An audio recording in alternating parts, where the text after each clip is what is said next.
Hello there, YouTube Hunters, Brad Speed here, and Justin Coupland there. We just made a little Ultra Cal 30 mold for a mask that Justin sculpted because he's got to dig it out and he doesn't have a lot of time. But I just want to show you a cool little trick that we both kind of discovered here.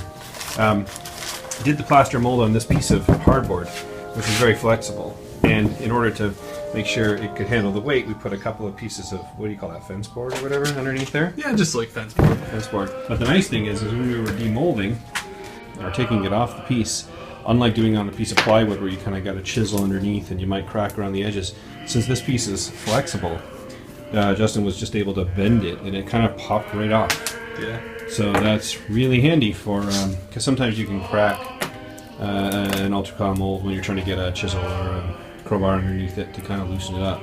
So having it on this flexible material, which is really nice. This is just that cheap hardboard stuff, which is, it's kind of like cardboard, right, Justin? Sort of. Yeah, it's about 1/8 of an inch thick, you know, really flexible. I used it for wall panels. Yeah.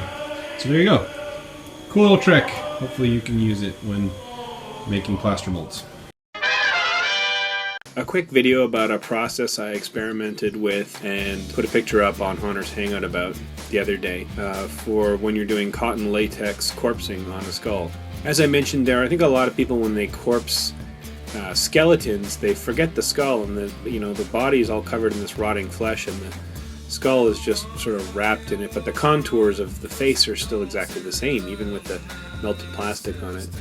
So it's good to build some body out on the skull to give it more of a flesh look if you're going for that kind of corpse face. Now, I've done this before with just latex and cotton on my groundbreaker that I did. However, the thing that bothered me about that is when you're trying to bridge the gap between, say, the bridge of the nose and the cheekbone, or the top of the jaw down to the bottom of the jaw, to create those bits of flesh that naturally, stretch from bone to bone on a human face. Doing that with just cotton and latex can be difficult because, the latex doesn't stick right away. It's still very fluid in the beginning, and the cotton can collapse when you're trying to brush the latex on top. So I found you had to kind of work it up in layers, and it took a long time because the latex has to dry and stuff. So what I've done here is instead build up a sort of undersculpture of musculature using my favorite material, Apoxie sculpt. This is just a cheap black plastic skull I got at a garage sale or something. And basically I just build up these little strands of muscle from place to place on the skull by following a picture of face musculature that I look at on Google image search. And then I go from there. I actually augmented the teeth on these using Apoxie sculpt as well to make them look a bit more realistic than what was originally on this plastic skull.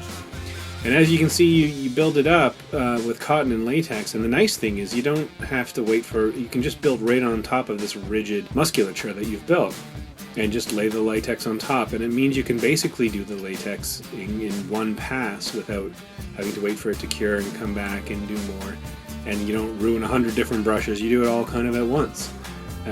As you can see with this one, I ended up putting lights in it, and then I put together some ears in my ear mold, which I've talked about before. Left a flange on the ear as I was taking it out of the mold, and then used cotton and latex around that flange to connect it down to the skull. And primed it, and I'm actually still in the middle of painting it, but I just thought that was a handy technique that some of you might want to know about, because I found it quite useful in corpsing. I didn't have to spend as much time on it as I have previously, at least with my groundbreaker. So until then, hope you're all doing well, getting ready for Halloween, and happy hunting.